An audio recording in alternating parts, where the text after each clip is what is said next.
ನಮಸ್ಕಾರ ವಿದ್ಯಾರ್ಥಿಗಳೇ, ನನ್ನ ಯೂಟ್ಯೂಬ್ ಚಾನಲ್ಗೆ ಸ್ವಾಗತ. ನನ್ನ ಯೂಟ್ಯೂಬ್ ಚಾನಲ್ ಹೆಸರು ಲತಾ ರಾಯಚೂರು ಅಂತ ಹೇಳಿ. ನನ್ನ ಒಂದು ಅರ್ಥಶಾಸ್ತ್ರದ ವಿಡಿಯೋಗಳ ಒಂದು ತರಗತಿಗಳಾಗಿವೆ. ಫಸ್ಟ್ ಸೆಮ್ ವಿದ್ಯಾರ್ಥಿಗಳಿಗೆ ನಾನು ಮಾಡುವಂತಹ ಒಂದು ಮೂಲಭೂತ ಅರ್ಥಶಾಸ್ತ್ರದ ಒಂದು ತರಗತಿಗಳು ನನ್ನ ಚಾನಲಲ್ಲಿ ವಿಡಿಯೋಸ್ಗಳು ತರಗತಿಗಳನ್ನು ತಗೊಳ್ತಾ ಇದ್ದೇನೆ. ಪ್ರಥಮ ಸೆಮೆಸ್ಟರ್ ಓದುತ್ತಿರುವಂತಹ ಎಲ್ಲ ವಿದ್ಯಾರ್ಥಿಗಳಿಗೆ ನನ್ನ ಒಂದು ಈ ಮೂಲಭೂತ ಅರ್ಥಶಾಸ್ತ್ರದ ಪ್ರತಿಯೊಂದು ತರಗತಿಗಳನ್ನು ಅಟೆಂಡ್ ಆಗಲಿ ಅಂತ ಹೇಳಿ ನಾನು ಕೇಳ್ಕೊಳ್ತಾ ಇದ್ದೇನೆ. ನಾನು ಹಿಂದಿನ ತರಗತಿಯಲ್ಲಿ ಅರ್ಥಶಾಸ್ತ್ರದ ವಿಧಾನಗಳ ಎಂಬ ಒಂದು ವಿಡಿಯೋವನ್ನು ಮಾಡಿದ್ದೇನೆ. ಆ ಒಂದು ವಿಡಿಯೋದಲ್ಲಿ ತರಗತಿಗಳಲ್ಲಿ ಅರ್ಥಶಾಸ್ತ್ರದ ವಿಧಾನಗಳು 2 ಅಂತ ಹೇಳಿದೆ. ಅದರಲ್ಲಿ ಒಂದರ ಒಂದು ವಿವರಣೆಯನ್ನು, ಪ್ರಾಮುಖ್ಯತೆಯನ್ನು ತಮಗೆ ಈ ಹಿಂದಿನ ಒಂದು ವಿಡಿಯೋದಲ್ಲಿ ಎಲ್ಲವನ್ನು ನೀಡಿದ್ದೇನೆ. ಇವತ್ತಿನ ಒಂದು ತರಗತಿಯಲ್ಲಿ ಅರ್ಥಶಾಸ್ತ್ರದ ವಿಧಾನಗಳಲ್ಲಿ 2ನೇ ಒಂದು ವಿಧಾನವನ್ನು ಇವತ್ತು ನಾವು ನೋಡೋಣ.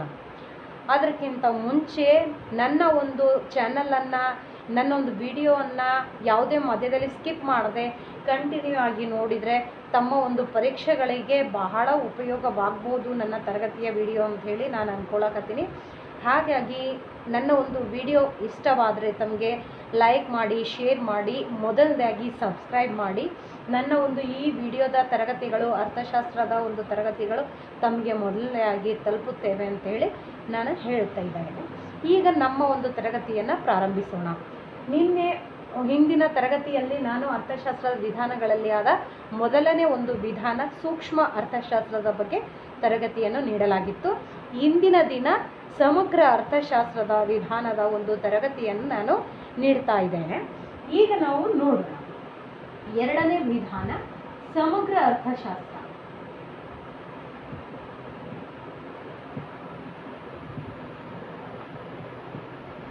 ಸಮಗ್ರ ಅರ್ಥಶಾಸ್ತ್ರ.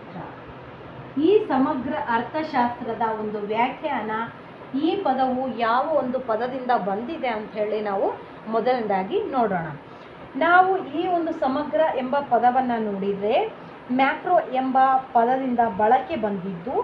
ಇದು ಗ್ರೀಕ್ ಭಾಷೆಯ ಮ್ಯಾಕ್ರೋಸ್ ಎಂಬ ಪದದಿಂದ ಪಡೆದುದಾಗಿದೆ. ಮ್ಯಾಕ್ರೋಸ್ ಎಂದರೆ ಕನ್ನಡದಲ್ಲಿ ದೊಡ್ಡದು, ವಿಶಾಲವಾದಂಥದ್ದು ಎಂಬ ಅರ್ಥವನ್ನು ನೀಡುತ್ತದೆ. ನಾವು ನಿನ್ನೆ ತರಗತಿಯಲ್ಲಿ ಸೂಕ್ಷ್ಮ ಅರ್ಥಶಾಸ್ತ್ರ ಯಾವ ಪದದಿಂದ ಬಂದಿತ್ತು, ಅದರ ಪ್ರಾಮುಖ್ಯತೆ ಏನು, ಪ್ರಕಾರಗಳೇನು ಅಂತ ಹೇಳಿ ಎಲ್ಲ ನೋಡಿದ್ದೇವೆ. ಇಂದು ನಾವು ಸಮಗ್ರ ಅರ್ಥಶಾಸ್ತ್ರವನ್ನು ನೋಡಿದರೆ ಈ ಪದವು ಮ್ಯಾಕ್ರೋ ಎಂಬ ಪದದಿಂದ ಬಳಕೆ ಬಂದು ಮ್ಯಾಕ್ರೋಸ್ ಎಂಬ ಗ್ರೀಕ್ ಪದ, ಮ್ಯಾಕ್ರೋ ಎಂಬ ಇದು 1 ಅಂಕಗಳಿಗೆ ಈ ಪ್ರಶ್ನೆ ಬರ್ಬೋದು. ತಾವು ಇದನ್ನು ನೋಟ್ ಮಾಡಿಕೊಳ್ಳಿ. ಮ್ಯಾಕ್ರೋ ಎಂಬ ಪದದಿಂದ ಬಂದಿದ್ದು. ಮ್ಯಾಕ್ರೋ ಎಂಬುದು ಆಂಗ್ಲ ಭಾಷೆ. ಮ್ಯಾಕ್ರೋ ಎಂಬುದು ಆಂಗ್ಲ ಭಾಷೆ. ಮತ್ತು ಈ ಪದವು ಯಾವ ಒಂದು ಭಾಷೆಯಿಂದ ಬಂದಿದೆ ಅಂತೇಳಿ ತಮಗೆ ಅನುಮಾನ ಇರ್ಬೋದು. ಇದು ಆಂಗ್ಲ ಪದದಿಂದ ಬಂದಿದೆ. ಆಂಗ್ಲ ಪದದಿಂದ ಮ್ಯಾಕ್ರೋ ಎಂಬ ಪದವು ಗ್ರೀಕ್ ಭಾಷೆಯ ಮ್ಯಾಕ್ರೋಸ್, ಇದು ಮ್ಯಾಕ್ರೋ ಆಂಗ್ಲ ಪದ, ಮ್ಯಾಕ್ರೋಸ್ ಗ್ರೀಕ್ ಪದ ಎಂಬ ಪದವು ಮ್ಯಾಕ್ರೋಸ್ ಎಂಬ ಪದದಿಂದ ಸಮಗ್ರ ಎಂಬ ಪದವು ಬಂದಿದೆ.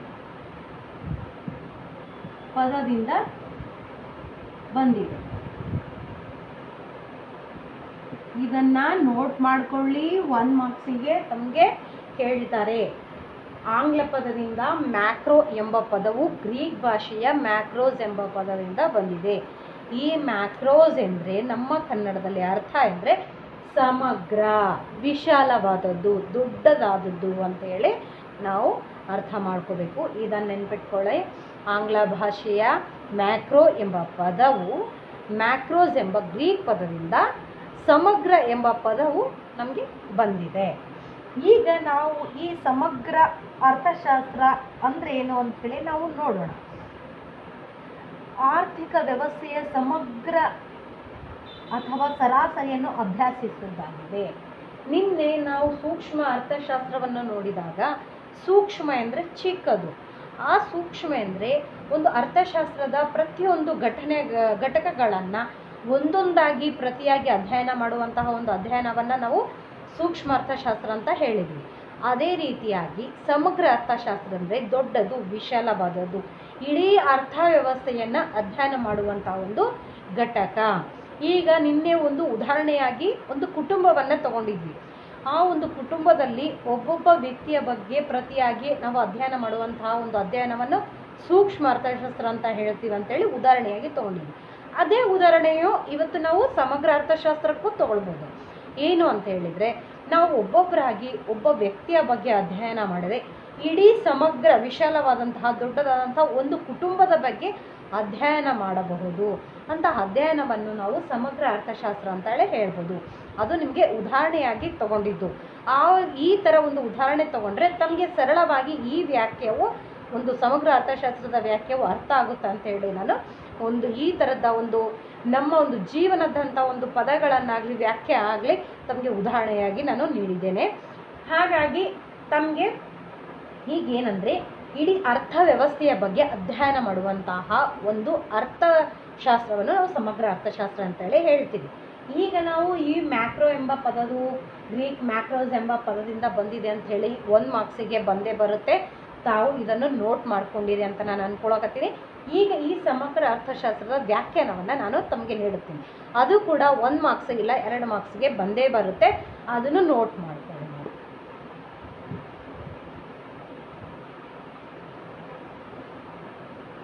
ಸಮಗ್ರ ಅರ್ಥಶಾಸ್ತ್ರದ ವ್ಯಾಖ್ಯಾನ ನೋಡೋಣ.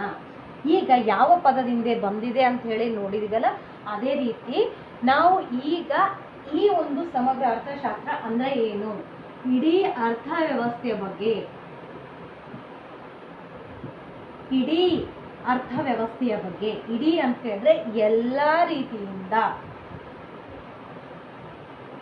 ಆರ್ಥಿಕ ವ್ಯವಸ್ಥೆ ಅಥವಾ ಅರ್ಥವ್ಯವಸ್ಥೆ, ಆರ್ಥಿಕ ವ್ಯವಸ್ಥೆಯನ್ನು ಒಟ್ಟಾರೆಯಾಗಿ ಅಧ್ಯಯನ ಮಾಡುವಂತಹ ಶಾಸ್ತ್ರವನ್ನು, ಒಟ್ಟಾರೆಯಾಗಿ ಅಧ್ಯಯನ ಮಾಡುವಂತಹ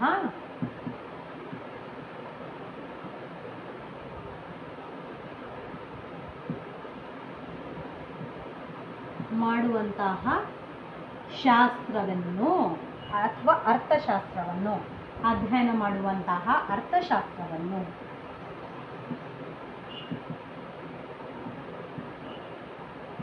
ಅರ್ಥಶಾಸ್ತ್ರವನ್ನು ಸಮಗ್ರ ಅರ್ಥಶಾಸ್ತ್ರ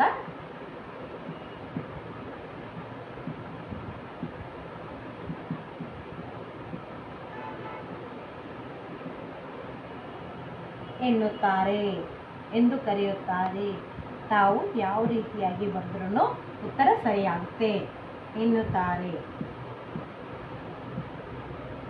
ನಿಮಗೆ ಇನ್ನೊಂದು ಸಾರಿ ಈ ವ್ಯಾಖ್ಯಾನದ ಒಂದು ವಿವರಣೆಯನ್ನು ಹೇಳಬೇಕಾದ್ರೆ ನಿಮಗೆ ಉತ್ತರ ಬರೆಯಲು ಈಸಿಯಾಗಿ ಇದು ಮಾಡಬೇಕಾದ್ರೆ ಅರ್ಥವ್ಯವಸ್ಥೆ, ಇಡೀ ಒಟ್ಟಾರೆಯಾಗಿ ಅರ್ಥವ್ಯವಸ್ಥೆಯನ್ನು ಒಂದು ಅಧ್ಯಯನ ಮಾಡುವಂತಹ ಶಾಸ್ತ್ರವನ್ನು ಸಮಗ್ರ ಅರ್ಥಶಾಸ್ತ್ರ ಅಂತ ಹೇಳ್ಬೋದು. ಇದನ್ನು ಒಂದು ವ್ಯಾಖ್ಯಕ್ಕೆ ಬಂದೇ ಬರುತ್ತೆ. ತಾವು ನೋಟ್ ಮಾಡಿಕೊಳ್ಳಿ.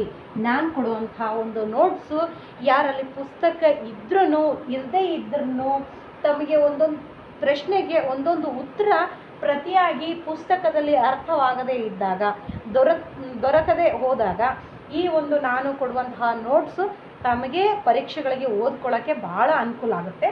ಹಾಗಾಗಿ ಪ್ರತಿಯೊಂದನ್ನು ನಾನು ಇದು ಈ ವ್ಯಾಖ್ಯೆ, ಇದು ಇದ್ರದ್ದು ವ್ಯಾಖ್ಯೆ, ಇದು ಇದ್ರದ್ದು ಪದ ಅಂತೇಳಿ ತಮಗೆ ಪ್ರತಿಯಾಗಿ ಹೇಳ್ತಾ ಇರ್ತೀನಲ್ಲ. ಹಾಗಾಗಿ ಅದು ಸ್ಪಷ್ಟವಾಗಿ ತಾವು ಬರ್ಕೊಂಡ್ರೆ ತಮಗೆ ಪರೀಕ್ಷೆಗಳಿಗೆ ನೀವು ಪುಸ್ತಕ ತೆಗೆದು ಓದೋದನ್ನೂ ಬೇಕಾಗೋದಿಲ್ಲ. ನಾನು ಕೊಡುವಂಥ ನೋಟ್ಸು ತಾವು ನೋಟ್ ಮಾಡಿಕೊಂಡು ಓದ್ಕೊಂಡ್ರೆ ಸಾಕು. ಇಡೀ ಪರೀಕ್ಷೆಯಲ್ಲಿ ಪ್ರತಿಯೊಂದು ಪ್ರಶ್ನೆಗೆ 100 ಅಂಕಗಳಿಗೆ 90 ಅಂಕಗಳು ಮಾತ್ರ ತಗೊಳ್ಳೋದು ಖಂಡಿತ. ಆ ರೀತಿಯಾದಂತಹ ಒಂದು ನಾನು ನೋಟ್ಸನ್ನೇ ಕೊಡ್ತಾ ಇದ್ದೀನಿ. ಹಾಗಾಗಿ ಯಾರೂ ಈ ನೋಟ್ಸನ್ನು ತಪ್ಪದೇ ಬರೆದುಕೊಳ್ಳಿ, ತಪ್ಪಿಸ್ಬೇಡಿ ಯಾರೇ ಆಗಲಿ. ಪುಸ್ತಕ ಇಲ್ಲದೆ ಇರುವವರಿಗೆ ಬಹಳಷ್ಟು ಉಪಯೋಗ ಆಗುತ್ತೆ. ಹಾಗಾಗಿ ಇದಿಷ್ಟೇ ಬರ್ಕೊಂಡು ಓದ್ಕೊಂಡ್ರೆ ಸಾಕು, ತಮಗೆ ಪರೀಕ್ಷೆಯಲ್ಲಿ ಈಸಿಯಾಗಿ ಬರೀಬಹುದು. ಯಾಕೆಂತ ಹೇಳಿದರೆ ನಾನು ಈ ಒಂದು ಪರೀಕ್ಷೆಗಳನ್ನು, ಈ BA ಫಸ್ಟ್ ಸೆಮ್ಮನ್ನು ಎಕನಾಮಿಕ್ಸು, ವ್ಯಾಖ್ಯೆಗಳು, ಪ್ರಶ್ನೆಗಳು, ಪ್ರಶ್ನೆ ಪತ್ರಿಕೆ, ಪರೀಕ್ಷೆ ಎಲ್ಲವನ್ನ ನಾನು ಮುಗಿಸಿ ಬಂದಿದ್ದೇನೆ. ಹಾಗಾಗಿ ತಮಗೆ ಹೇಳ್ತಾ ಇದ್ದೀನಿ, ಯಾವ ರೀತಿ ವ್ಯಾಖ್ಯೆ ಕೇಳ್ಬೋದು, ಯಾವ ರೀತಿ ಪ್ರಶ್ನೆಗಳಿರುತ್ತೆ, ಎಷ್ಟರ ಮಟ್ಟಿಗೆ ನಾವು ಉತ್ತರ ಬರೀಬೇಕು ಅಂತ ಹೇಳಿ ತಮಗೆ ನಾನು ಸವಿಸ್ತಾರವಾಗಿ ಹಾಗಾಗಿ ಮತ್ತೆ ಮತ್ತೆ ಹೇಳ್ತಾ ಇದ್ದೀನಿ. ಈಗ ನಾವು ಈ ಸಮಗ್ರ ಅರ್ಥಶಾಸ್ತ್ರದ ಒಂದು ಪ್ರಕಾರಗಳನ್ನು ನೋಡೋಣ. ಸಮಗ್ರ ಅರ್ಥಶಾಸ್ತ್ರದ ಪ್ರಕಾರಗಳು ಒಂದು, ಮೊದಲನೇದಾಗಿ ಸ್ಥಿರಾತ್ಮಕ,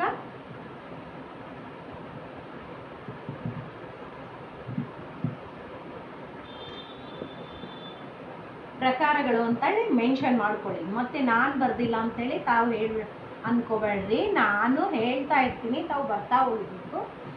ಪ್ರಕಾರಗಳು ಮೊದಲನೇದಾಗಿ ಸ್ಥಿರಾತ್ಮಕ,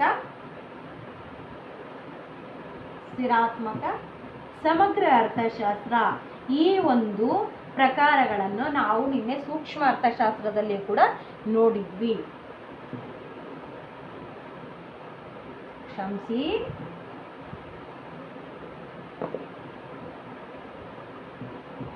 ಸಮಗ್ರ ಅರ್ಥಶಾಸ್ತ್ರ.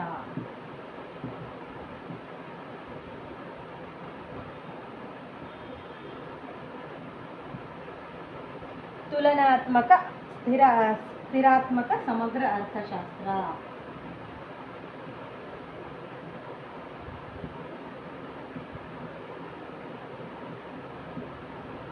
ಸಮಗ್ರ ಅರ್ಥಶಾಸ್ತ್ರ.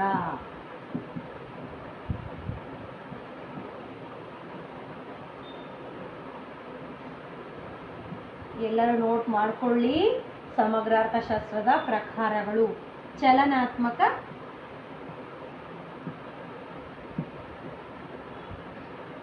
ಸಮಗ್ರ ಅರ್ಥಶಾಸ್ತ್ರ. ನಾನು ಇನ್ನೊಂದು ನಿಮಗೆ ಹೇಳಲು ಇಷ್ಟಪಡ್ತೇನೆ. ಏನು ಅಂತ ಹೇಳಿದರೆ, ನಿನ್ನೆ ನಾವು ಸೂಕ್ಷ್ಮ ಅರ್ಥಶಾಸ್ತ್ರದ ಅಧ್ಯಯನವನ್ನು ಮಾಡೋ ಹೊತ್ತಿನಲ್ಲಿ ಸೂಕ್ಷ್ಮ ಅರ್ಥಶಾಸ್ತ್ರದ ಪ್ರಕಾರಗಳು ಕೂಡ ಇದೇ ಒಂದು ಪ್ರಕಾರಗಳು ಇದ್ವು. ಹಾಗಾಗಿ ತಾವು ಓದ್ಕೊಳ್ಳೋ ಟೈಮಲ್ಲಿ ತಾವು ಸ್ವಲ್ಪ ನೆನಪಿನಲ್ಲಿ ಇಡತಕ್ಕಂಥದ್ದು, ಸಮಗ್ರ ಅರ್ಥಶಾಸ್ತ್ರಕ್ಕೂ ಮತ್ತು ಸೂಕ್ಷ್ಮ ಅರ್ಥಶಾಸ್ತ್ರಕ್ಕೂ ಮೊದಲು ಬರುವಂತಹ ಒಂದು ಪದಗಳು, ಒಂದು ವ್ಯಾಖ್ಯೆಗಳು ಏನು ಅಂತ ಹೇಳಿದರೆ, ವಿಧಗಳು, ಪ್ರಕಾರಗಳು ಏನಂತಂದರೆ, ಸಮಗ್ರ ಅರ್ಥಶಾಸ್ತ್ರದಲ್ಲೂ ಮತ್ತು ಸ್ಥಿರಾತ್ಮಕ ಸೂಕ್ಷ್ಮ ಅರ್ಥಶಾಸ್ತ್ರದಲ್ಲೂ ಒಂದೇ ರೀತಿಯಾದಂತಹ ಒಂದು ಪ್ರಕಾರಗಳು ಇದ್ದಾವೆ. ಆದರೆ ಅಧ್ಯಯನ ಮಾತ್ರ ಬೇರೆ ಇರುತ್ತೆ. ತಾವು ಒಂದು ವಿವರಣೆ ನೀಡೋ ಹೊತ್ತಿನಲ್ಲಿ ಸಮಗ್ರ ಅರ್ಥಶಾಸ್ತ್ರದ ಅಂದರೆ ಏನು ಅಂತ ವಿವರಣೆ ಕೊಟ್ಟಿದ್ದೀನಿ ಅಲ್ಲ, ಅದು ಈ ಸ್ಥಿರಾತ್ಮಕ ಅರ್ಥಶಾಸ್ತ್ರ ಅಂತ ಬರೆದು ಸಮಗ್ರ ಅರ್ಥಶಾಸ್ತ್ರದ ಪ್ರಕಾರ ಕೇಳಿದಾಗ ಸಮಗ್ರ ಅರ್ಥಶಾಸ್ತ್ರದ ವ್ಯಾಖ್ಯಾನವನ್ನು ತಾವು ಗಮನದಲ್ಲಿಟ್ಟುಕೊಂಡು ಸ್ಥಿರಾತ್ಮಕ ಸಮಗ್ರ ಅರ್ಥಶಾಸ್ತ್ರದ ಬಗ್ಗೆ ವಿವರಣೆಯನ್ನು ನೀಡಬೇಕು. ಯಾಕಂದರೆ ಎಲ್ಲ ಪ್ರಕಾರಗಳು ಒಂದೇ ಆಗಿವೆ. ಒಂದು ಸೂಕ್ಷ್ಮ ಅರ್ಥಶಾಸ್ತ್ರದ್ದು, ಒಂದು ಸಮಗ್ರ ಅರ್ಥಶಾಸ್ತ್ರದ್ದು. ಸೂಕ್ಷ್ಮ ಅರ್ಥಶಾಸ್ತ್ರದ ಒಂದು ಪ್ರಕಾರಗಳು ಬರೆಯೋ ಹೊತ್ತಿನಾಗ ಇದೇ ಪ್ರಕಾರಗಳು, ಆದರೆ ಈ ಸ್ಥಿರಾತ್ಮಕ, ಒಂದು ತುಲನಾತ್ಮಕ, ಚಲನಾತ್ಮಕ ವಿವರಣೆಯನ್ನು ನೀಡೋ ಹೊತ್ತಿನಾಗ ಸಮಗ್ರ ಅರ್ಥಶಾಸ್ತ್ರವನ್ನು ತಾವು ಗಮನದಲ್ಲಿಟ್ಟುಕೊಂಡು, ಅರ್ಥಶಾಸ್ತ್ರ ಅಂದರೆ ಏನು, ಸಮಗ್ರ ಅರ್ಥ ವ್ಯವಸ್ಥೆ ಅಂದರೆ ಏನು ಅಂತೇಳಿ ತಾವು ಗಮನದಲ್ಲಿಟ್ಟುಕೊಂಡು ಸ್ಥಿರಾತ್ಮಕ ಒಂದು ವಿವರಣೆಯನ್ನು, ಸಮಗ್ರ ಅರ್ಥಶಾಸ್ತ್ರದ್ದೊಂದು ವಿವರಣೆಯನ್ನು ನೀಡಬೇಕಾಗುತ್ತೆ. ಅದೇ ರೀತಿಯಾಗಿ ಸೂಕ್ಷ್ಮ ಅರ್ಥಶಾಸ್ತ್ರಕ್ಕೆ ಕೇಳಿದಾಗ ಸೂಕ್ಷ್ಮ ಅರ್ಥಶಾಸ್ತ್ರದ ಒಂದು ವಿವರಣೆಯನ್ನು, ಅರ್ಥವ್ಯಾಖ್ಯವನ್ನು ತಾವು ಗಮನದಲ್ಲಿಟ್ಟುಕೊಂಡು ಈ ಸ್ಥಿರಾತ್ಮಕ, ತುಲನಾತ್ಮಕ, ಚಲನಾತ್ಮಕ ಒಂದು ವಿವರಣೆಯನ್ನು ನೀಡಬೇಕಾಗುತ್ತೆ. ಆದರೆ ಪ್ರಕಾರಗಳು ಅಂತ ಕೇಳಿದಾಗ ತಮಗೆ ಕೇಳ್ಬೋದು 5 ಅಂಕಗಳಲ್ಲೂ ಅಥವಾ 10 ಅಂಕಗಳಿಗೂ ಸಮಗ್ರ ಅರ್ಥಶಾಸ್ತ್ರದ ಪ್ರಕಾರಗಳನ್ನು ವಿವರಿಸಿ, ಸೂಕ್ಷ್ಮ ಅರ್ಥಶಾಸ್ತ್ರದ ಪ್ರಕಾರಗಳನ್ನು ವಿವರಿಸಿ. ಪ್ರಕಾರಗಳನ್ನು ಎರಡೂ ಒಟ್ಟಾರೆಯಾಗಿ ತಮಗೆ ವಿವರಿಸಿ ಅಂತ ಕೇಳಿದಾಗ ಓದ್ಕೊಳ್ಳೋದು ಭಾಳ ಒಂದು ಸುಲಭ ಆಗಿದೆ. ಒಂದು ನಿಮಗೆ ಪ್ಲಸ್ ಪಾಯಿಂಟ್ ಏನು ಅಂತ ಹೇಳಿದ್ರೆ, ಅಲ್ಲಿ ಬರುವಂಥ ಪ್ರಕಾರಗಳೇ ಇಲ್ಲಿ ಬಂದಿದ್ದಾವೆ, ಇಲ್ಲಿ ಬರುವಂಥ ಪ್ರಕಾರಗಳೇ ಅಲ್ಲಿ ಬಂದಿದ್ದಾವೆ. ಪ್ರಕಾರಗಳನ್ನು ಮತ್ತೆ ಎರಡಕ್ಕೂ ತಾವು ನೆನ್ಪಿಟ್ಕೊಂಡು ಓದ್ಕೊಳ್ಳೋದು ಬೇಕಾಗೋದಿಲ್ಲ, ಒಂದರದ್ದು ಓದ್ಕೊಂಡ್ರೂ ತಮಗೆ ಸಾಕಾಗುತ್ತೆ. ಆದರೆ ವಿವರಣೆ ನೀಡೋ ಹೊತ್ನಾಗ ಸಮಗ್ರ ಅರ್ಥಶಾಸ್ತ್ರ ಅಂತ ಹೇಳಿ ಬರೆದು ಸಮಗ್ರ ಅರ್ಥಶಾಸ್ತ್ರದ ವ್ಯಾಖ್ಯಾನವನ್ನು ಗಮನ ಇಟ್ಕೊಂಡು ಆ ಸಮಗ್ರ ಅರ್ಥಶಾಸ್ತ್ರ ಪ್ರಕಾರಗಳನ್ನು ವಿವರಣೆ ನೀಡಬೇಕಾಗುತ್ತೆ. ಸೂಕ್ಷ್ಮ ಅರ್ಥಶಾಸ್ತ್ರದ ಪ್ರಕಾರಗಳ ಗಮನದಲ್ಲಿಟ್ಕೊಂಡು ಸೂಕ್ಷ್ಮ ಅರ್ಥಶಾಸ್ತ್ರದ ಒಂದು ಪ್ರಕಾರಗಳನ್ನು ನಾವು ಗಮನದಲ್ಲಿಟ್ಕೊಂಡು ಎಕ್ಸ್ಪ್ಲೈನ್ ಮಾಡಬೇಕಾಗುತ್ತೆ. ತಮ್ಮೆಲ್ಲರಿಗೂ ನಾನು ಹೇಳೋದು ಅರ್ಥ ಆಗ್ತಿದೆ ಅಂತ ಅಂದ್ಕೊಳಕತ್ತೀನಿ. ತಮ್ಗೆ ಏನೇ ಅರ್ಥ ಆಗದೆ ಇದ್ದಾಗ ಕಾಮೆಂಟ್ ಬಾಕ್ಸಲ್ಲಿ ಕಾಮೆಂಟ್ ಮಾಡಿ ತಮಗೆ ನಾನು ಮತ್ತೆ ವಿವರಣೆಯನ್ನು ನೀಡುತ್ತೇನೆ. ಈ ಸ್ಥಿರಾತ್ಮಕ ಸಮಗ್ರ ಅರ್ಥಶಾಸ್ತ್ರ ಅಂತ ಹೇಳಿದರೆ ಒಂದೇ ಒಂದು ಸ್ಥಿರವಾಗಿರುವಂತಹ ಒಂದು ಅರ್ಥವ್ಯವಸ್ಥೆಯನ್ನು ಅಧ್ಯಯನ ಮಾಡುವ ಒಂದು ಇಡೀ ಅರ್ಥವ್ಯವಸ್ಥೆಯಲ್ಲೇ ಸ್ಥಿರಾತ್ಮಕವಾಗಿರುವಂತಹ, ಸ್ಥಿರ ಅಂದರೆ ಒಂದೇ ಬದಲಾವಣೆ ಆಗದೇ ಇರುವಂತಹ ಒಂದು ಸ್ಥಿತಿಯನ್ನು, ಆರ್ಥಿಕ ಸ್ಥಿತಿಯನ್ನು, ಆದರೆ ಒಟ್ಟಾರೆ ಅರ್ಥವ್ಯವಸ್ಥೆಯನ್ನು, ಬದಲಾಗದೇ ಇರುವಂತಹ ಅರ್ಥವ್ಯವಸ್ಥೆ ಮತ್ತು ಒಟ್ಟಾರೆಯಾಗಿರುವಂತಹ ಒಂದು ಅರ್ಥವ್ಯವಸ್ಥೆಯನ್ನು ಅಧ್ಯಯನ ಮಾಡುವಂತಹ ಅರ್ಥಶಾಸ್ತ್ರಕ್ಕೆ ನಾವು ಸಮಗ್ರ ಅರ್ಥಶಾಸ್ತ್ರದ ಪ್ರಕಾರಗಳಲ್ಲಿ ಸ್ಥಿರಾತ್ಮಕ ಸಮಗ್ರ ಅರ್ಥಶಾಸ್ತ್ರ ಅಂತೇಳಿ ನಾವು ವಿವರಣೆಯನ್ನು ನೀಡ್ಬೋದು. ತುಲನಾತ್ಮಕ ಸಮಗ್ರ ಅರ್ಥಶಾಸ್ತ್ರ ಅಂತ ಹೇಳಿದರೆ ತುಲನಾತ್ಮಕ, ನಾವು ತುಲನೆ ಮಾಡುವುದು ಬೇರೆ ಅರ್ಥಶಾಸ್ತ್ರ ಒಂದು ಅರ್ಥವ್ಯವಸ್ಥೆ, ಈ ಒಂದು ಅರ್ಥವ್ಯವಸ್ಥೆಗೆ ಈಗ ಒಂದು ತರಗತಿಗಳಲ್ಲೇ ಒಬ್ಬರು ಜಾಸ್ತಿ ಅಂಕಗಳು ತಗೊಳ್ತಾ ಇರ್ತಾರೆ, ಒಬ್ಬರು ಕಡಿಮೆ ಅಂಕಗಳನ್ನು ತಗೊಳ್ತಾ ಇರ್ತಾರೆ. ಅವರಿಗೆ ಇವರಿಗೆ ನಾವು ತುಲನೆ ಏನಂದರೆ ಹೋಲಿಕೆ ಮಾಡ್ತಾ ಇರ್ತೀವಿ.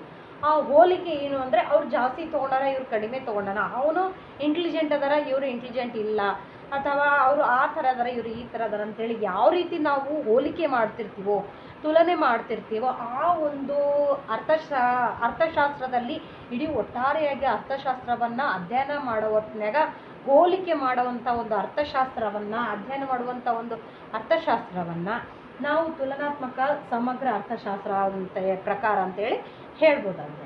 ಇನ್ನು ಚಲನಾತ್ಮಕ ಸಮಗ್ರ ಅರ್ಥಶಾಸ್ತ್ರ ಮೂರನೇದಾಗಿ, ಚಲನಾತ್ಮಕ ಅಂದರೆ ಸಮಗ್ರ ಅರ್ಥಶಾಸ್ತ್ರ ಇಡೀ ಒಟ್ಟಾರೆ ಅರ್ಥಶಾಸ್ತ್ರವನ್ನು ಅಧ್ಯಯನ ಮಾಡೋ ಹೊತ್ತಿನಲ್ಲಿ ಬದಲಾವಣೆ ಆಗುತ್ತಿರುವಂತಹ ಆರ್ಥಿಕ ವ್ಯವಸ್ಥೆಯನ್ನು ಅಧ್ಯಯನ ಮಾಡ್ತಾವಲ್ಲ ಆ ಒಂದು ಅರ್ಥಶಾಸ್ತ್ರವನ್ನು ಚಲನಾತ್ಮಕ ನಾವು ಸಮಗ್ರ ಅರ್ಥಶಾಸ್ತ್ರ ಅಂತ ಹೇಳಿ ಹೇಳ್ಬೋದು.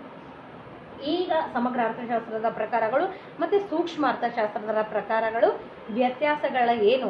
ಪ್ರಕಾರಗಳು ಒಂದೇ, ಆದರೆ ವಿವರಣೆ ನೀಡೋ ಹೊತ್ನಾಗ ವ್ಯತ್ಯಾಸಗಳೇನು, ವಿವರಣೆ ಯಾವ ರೀತಿ ನೀಡಬೇಕು ಅಂತೇಳಿ ತಮಗೆ ಹೇಳಿದ್ದೀನಿ. ಈಗ ನಾವು ಏನು ನೋಡಂದ್ರೆ ಸಮಗ್ರ ಅರ್ಥಶಾಸ್ತ್ರದ ಪ್ರಾಮುಖ್ಯತೆಯನ್ನು ನೋಡೋಣ. ಸಮಗ್ರ ಅರ್ಥಶಾಸ್ತ್ರದ ಪ್ರಾಮುಖ್ಯತೆಯನ್ನು ನೋಡೋಣ.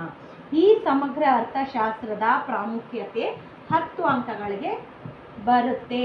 10 ಅಂಕಗಳಿಗೆ ಬರುತ್ತೆ. ಆದರೆ ನಿಮಗೆ ಇನ್ನೊಂದು ಹೇಳ್ತಾ ಇದ್ದೀನಿ, ಸೂಕ್ಷ್ಮ ಅರ್ಥಶಾಸ್ತ್ರ ಆಗಲಿ ಸಮಗ್ರ ಅರ್ಥಶಾಸ್ತ್ರ ಆಗಲಿ ಅರ್ಥ ಮಾಡ್ಕೊಳ್ಳೋದ್ರಲ್ಲಿ ಇದೆ. ತಾವು ಯಾವ ರೀತಿ ಅರ್ಥ ಮಾಡ್ಕೊಂಡ್ರು ಅಷ್ಟು ಈಸಿ ಆಗಿದೆ, ಅಷ್ಟು ತಾವು ಪರೀಕ್ಷೆಯಲ್ಲಿ ಈಸಿಯಾಗಿ ಉತ್ತರಗಳನ್ನು ನೀಡ್ಬೋದು, ವಿವರಿಸ್ಬೋದು. ಈಗ ನಾವು ಸಮಗ್ರ ಅರ್ಥಶಾಸ್ತ್ರದ ಒಂದು ಪ್ರಾಮುಖ್ಯತೆಯನ್ನು ನೋಡೋಣ. ಏನು ಅಂದರೆ ಸಮಗ್ರ ಅರ್ಥಶಾಸ್ತ್ರದ ಪ್ರಾಮುಖ್ಯತೆಯು 10 ಅಂಕಗಳಿಗೆ ಬರ್ಬೋದು. ಪ್ರಾಮುಖ್ಯತೆ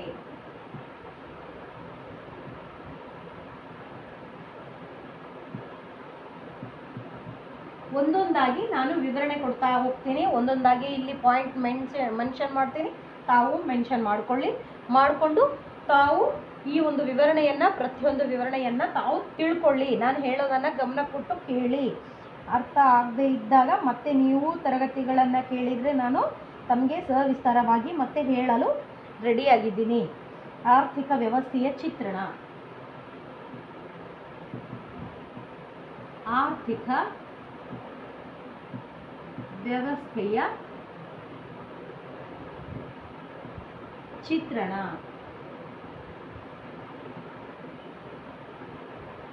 ಎರಡನೆಯದಾಗಿ ಆರ್ಥಿಕ ಧೋರಣೆಗಳ ನಿರ್ಮಾಣ.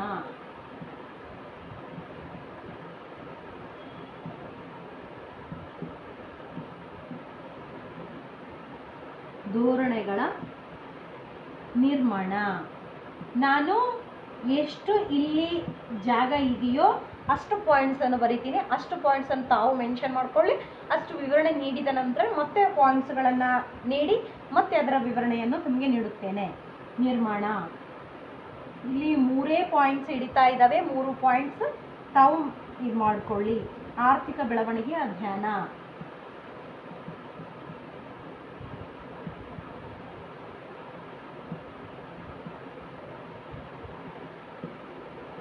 ಅಧ್ಯಯನ.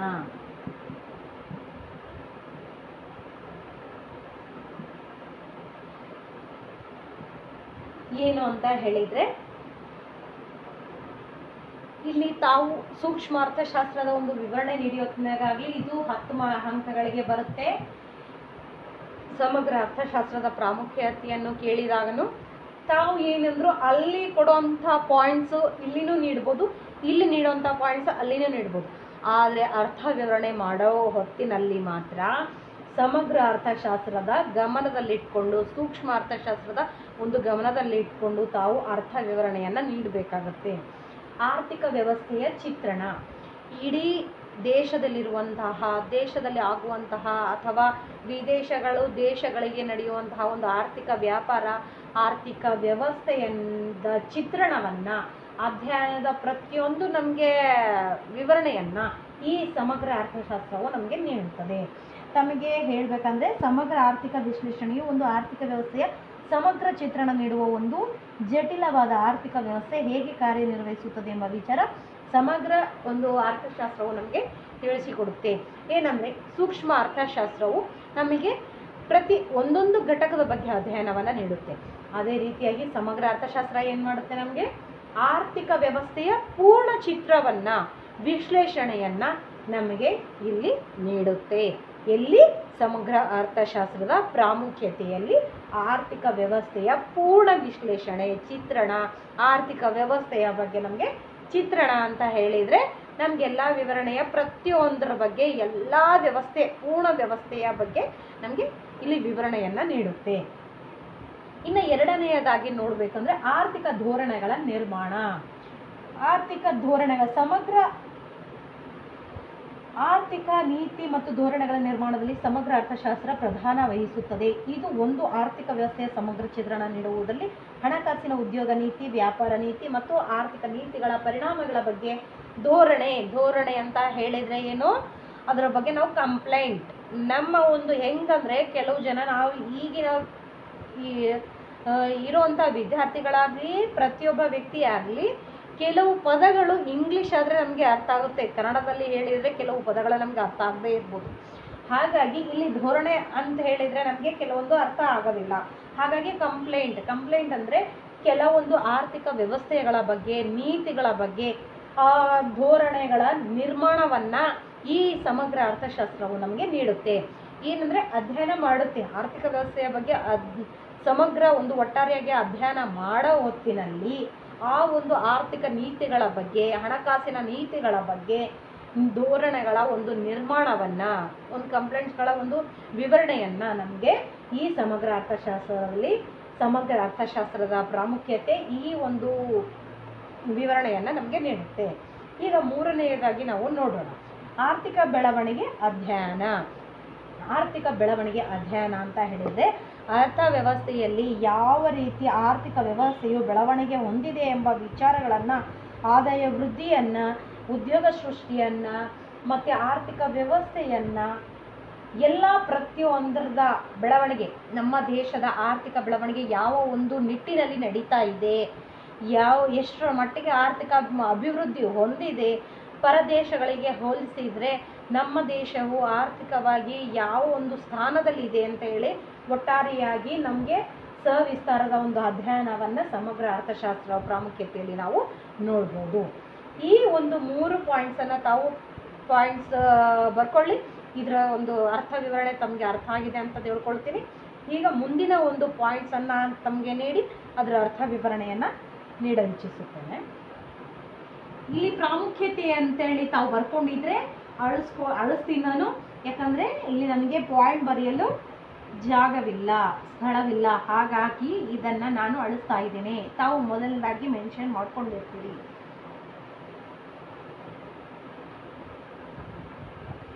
ಈಗ ನಾವು 4ನೇ ಪಾಯಿಂಟ್ ನೋಡಿದಾಗ ಆರ್ಥಿಕ ಆವರ್ತಗಳ ಅಧ್ಯಯನ.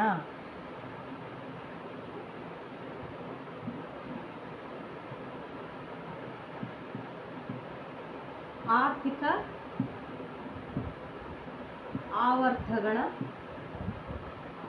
ಅಧ್ಯಯನ.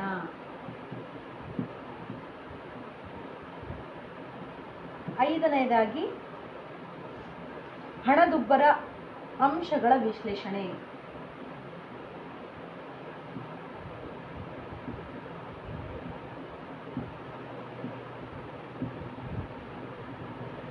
ಅಂಶಗಳ ವಿಶ್ಲೇಷಣೆ. ಆರನೆಯದಾಗಿ ರಾಷ್ಟ್ರೀಯ ಆದಾಯದ ಮಾಪನ.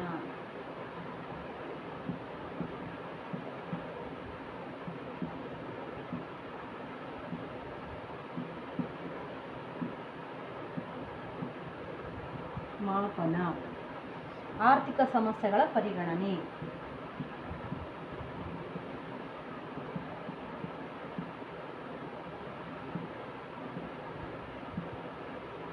ಸಮಸ್ಯೆಗಳ ಪರಿಗಣನೆ.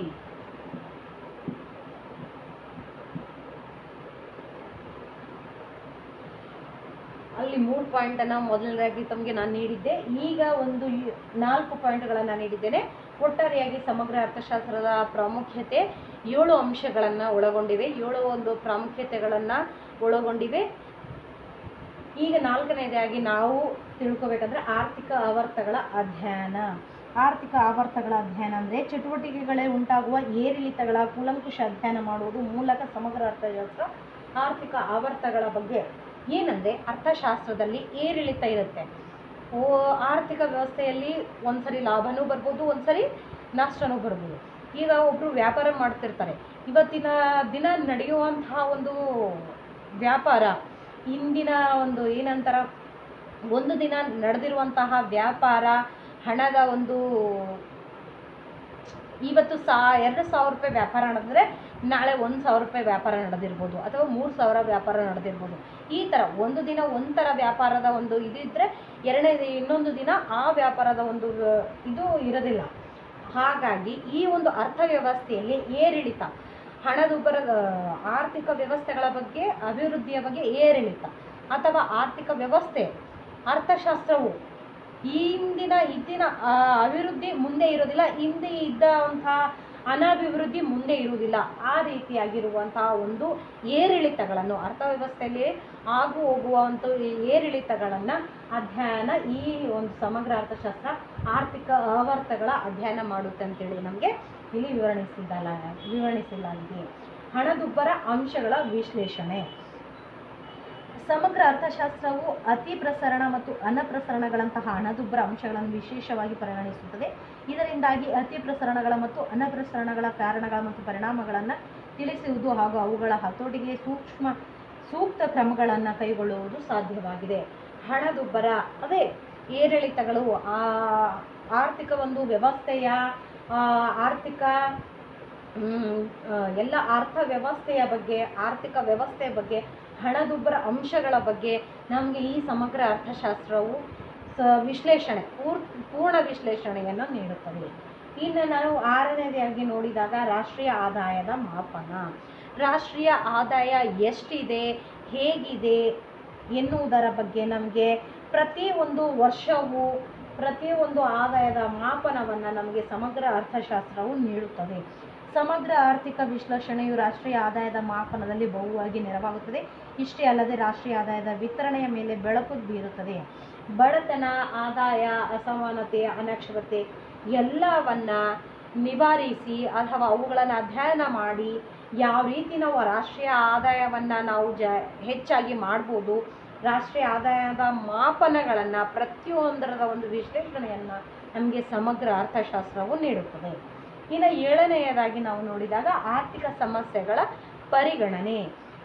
ಅರ್ಥಶಾಸ್ತ್ರದ ಅಭಿವೃದ್ಧಿ, ಅರ್ಥಶಾಸ್ತ್ರದ ಒಂದು ರಾಷ್ಟ್ರೀಯ ಆದಾಯ ಮತ್ತು ಅರ್ಥಶಾಸ್ತ್ರದ ಒಂದು ಹಣದುಬ್ಬರ, ಆರ್ಥಿಕ ಅಭಿವೃದ್ಧಿ ಬಗ್ಗೆ, ಆರ್ಥಿಕ ಅಧ್ಯಯನಗಳ ಬಗ್ಗೆ ಯಾವ ರೀತಿ ನಮಗೆ ಎಲ್ಲ ಒಂದು ವಿಶ್ಲೇಷಣೆಯನ್ನು ಸಮಗ್ರ ಅರ್ಥಶಾಸ್ತ್ರ ನೀಡುತ್ತದೆಯೋ ಅದೇ ರೀತಿ ಆರ್ಥಿಕ ಸಮಸ್ಯೆಗಳ ಪರಿಗಣನೆಯು ನಮಗೆ ನೀಡುತ್ತದೆ. ಆರ್ಥಿಕ ವ್ಯವಸ್ಥೆಯಲ್ಲಿ ಅಭಿವೃದ್ಧಿ ಇರೋ ರೀತಿಯಲ್ಲಿ ಸಮಸ್ಯೆಗಳು ಕೂಡ ಇದ್ದೇ ಇರುತ್ತೆ. ಆ ಒಂದು ಸಮಸ್ಯೆಗಳನ್ನು ಪರಿಗಣನೆಗೆ ತಗೊಂಡು ಆ ಸಮಸ್ಯೆಗಳನ್ನು ಹೇಗೆ ನಿವಾರಿಸಬೇಕು, ಯಾವ ರೀತಿ ಒಂದು ಆರ್ಥಿಕ ನೀತಿಗಳು, ಹಣಕಾಸಿನ ನೀತಿಗಳನ್ನು ಜಾರಿಗೆ ತಂದು, ಯೋಜನೆಗಳನ್ನು ಜಾರಿಗೆ ತಂದು ಆರ್ಥಿಕ ಸಮಸ್ಯೆಗಳನ್ನು ಯಾವ ರೀತಿ ನಾವು ಬಗೆಹರಿಸಬೇಕು, ನಿವಾರಿಸಬೇಕು ಅಂತ ಹೇಳಿ ಆರ್ಥಿಕ ಸಮಸ್ಯೆಗಳನ್ನು ಮೊದಲನೇದಾಗಿ ಪರಿಗಣನೆಗೆ ತಗೊಳ್ತದೆ ಈ ಸಮಗ್ರ ಅರ್ಥಶಾಸ್ತ್ರದ ಪ್ರಾಮುಖ್ಯತೆ. ಇಷ್ಟು ಸಮಗ್ರ ಅರ್ಥಶಾಸ್ತ್ರದ ಪ್ರಾಮುಖ್ಯತೆಯಲ್ಲಿ ನಾವು 7 ಅಂಶಗಳನ್ನು ನೋಡ್ತೇವೆ. ಆ ಒಂದು 7 ಅಂಶಗಳನ್ನು ತಾವು ಮೆನ್ಷನ್ ಮಾಡ್ಕೊಂಡಿರಿ ಅಂದ್ಕೊಳ್ತೀನಿ. ಆ ಒಂದು ವಿವರಣೆಯನ್ನು ನಾನು ತಮಗೆ ಸವಿಸ್ತಾರವಾಗಿ ನೀಡಿದ್ದೇನೆ. ಅರ್ಥ ಆಗದೆ ಇದ್ದಾಗ ತಮಗೆ ಲೈವ್ ಕ್ಲಾಸ್ಗಳು ಬೇಕಂದರೆ ಕೂಡ ತಮಗೆ ಕಾಮೆಂಟ್ ಬಾಕ್ಸಲ್ಲಿ ಹಾಕಿ ತಮಗೆ ಲೈವ್ ಕ್ಲಾಸ್ ಕೂಡ ನಾನು ಹೇಳ್ತೇನೆ. ಯಾರು ನಾನು ಹೇಳುವಂಥ ಕ್ಲಾಸ್ಗಳನ್ನು ಮಿಸ್ಯೂಸ್ ಮಾಡ್ಕೊಳ್ಳದೆ ತಮ್ಮ ಪರೀಕ್ಷೆಗಳಿಗೆ ಭಾಳ ಉಪಯೋಗ ಮಾಡಿಕೊಂಡು ತಮ್ಮ ಒಂದು ಅಂಕಗಳನ್ನು ಹೆಚ್ಚಾಗಿ ತಗೊಳ್ತೀರಿ ಅಂತ ಹೇಳಿ ನಾನು ಆಶಿಸ್ತೇನೆ. ಇಲ್ಲಿಯವರೆಗೆ ಒಂದು ಆರ್ಥಿಕ ಸಮಗ್ರ ಅರ್ಥಶಾಸ್ತ್ರದ ಒಂದು ಪ್ರಕಾರಗಳನ್ನು ಮತ್ತು ನಾವು ಪ್ರಾಮುಖ್ಯತೆಯನ್ನು ನೋಡಿದ್ದೇವೆ. ಈ ಒಂದು ಎಲ್ಲ ಅರ್ಥಶಾಸ್ತ್ರದ ಬಗ್ಗೆ ನಾನು ಹೇಳುವಂಥ ತರಗತಿಗಳು ತಮಗೆ ಅರ್ಥವಾಗ್ತಿದೆ ಅಂತ ಹೇಳಿ ಅಂದ್ಕೊಳಕತ್ತೀನಿ. ತಮಗೆ ಏನೇ ಡೌಟ್ಸ್ ಇದ್ರೂ, ಪ್ರಶ್ನೆ ಇದ್ರೂ, ಉತ್ತರಗಳ ಬೇಕಾಗಿದ್ರು ತಮಗೆ ಕಾಮೆಂಟ್ ಬಾಕ್ಸಲ್ಲಿ ನನಗೆ ಕಾಮೆಂಟ್ ಮಾಡಿ ತಮಗೆ ನಾನು ಹಿಂದಲೇ ರಿಪ್ಲೈ ಮಾಡ್ತೀನಿ. ತಮಗೆ ಉತ್ತರಗಳನ್ನು ನೀಡುತ್ತೇನೆ. ಯಾವುದೇ ಡೌಟ್ಸ್ ಇದ್ರೂ ಕ್ಲಿಯರ್ ಮಾಡ್ತೀನಿ. ತಮಗೆ ಯಾರೇ ಆಗಲಿ ಪ್ರತಿಯೊಂದು ನಮಗೆ ಅರ್ಥ ಆಗ್ತಾ ಇಲ್ಲ ಇನ್ನೂ ವಿವರಣೆಯಿಂದ ನೀಡಿ ನಮಗೆ ಈ ಒಂದು ಅಂಶದ ಬಗ್ಗೆ, ಈ ಒಂದು ಸಮಗ್ರ ಅರ್ಥಶಾಸ್ತ್ರ ಅಥವಾ ಸೂಕ್ಷ್ಮ ಅರ್ಥಶಾಸ್ತ್ರ ಸ್ವರೂಪದ ಬಗ್ಗೆ, ವ್ಯಾಪ್ತಿ ಬಗ್ಗೆ ಇನ್ನೂ ನಮಗೆ ವಿವರಣೆ ಬೇಕು ಅಂತ ಕೇಳಿದರೆ ತಮಗೆ ಸವಿಸ್ತಾರವಾಗಿ ಇನ್ನೂ ವಿವರಣೆಯನ್ನು ನೀಡಲು ನಾನು ಸಿದ್ಧವಾಗಿದ್ದೇನೆ. ಇಲ್ಲಿವರೆಗೆ ನನ್ನ ಒಂದು ತರಗತಿಯನ್ನು ಕೇಳಿದ್ದಕ್ಕೆ ತಮಗೆ ಧನ್ಯವಾದಗಳು. ನನ್ನ ವಿಡಿಯೋ ನೋಡೋ ಹೊತ್ತಿನಲ್ಲಿ ಯಾವುದೇ ಮಧ್ಯದಲ್ಲಿ ಸ್ಕಿಪ್ ಮಾಡಬೇಡಿ. ಯಾಕಂದರೆ ಪರೀಕ್ಷೆಗಳಿಗೆ ಭಾಳ ಉಪಯೋಗವಾಗುವಂತಹ ಒಂದು ವಿವರಣೆಗಳನ್ನು, ಪಾಯಿಂಟ್ಸ್ಗಳನ್ನು ನಾನು ನೀಡ್ತಾ ಇದ್ದೇನೆ.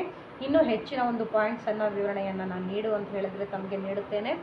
ನನ್ನ ಒಂದು ಚಾನೆಲನ್ನು ಸಬ್ಸ್ಕ್ರೈಬ್ ಮಾಡಿ, ಲೈಕ್ ಮಾಡಿ, ಶೇರ್ ಮಾಡಿ ಅಂತೇಳಿ ತಮ್ಮಲ್ಲಿ ವಿನಂತಿಸಿಕೊಳ್ಳುತ್ತೇನೆ. ಧನ್ಯವಾದಗಳು.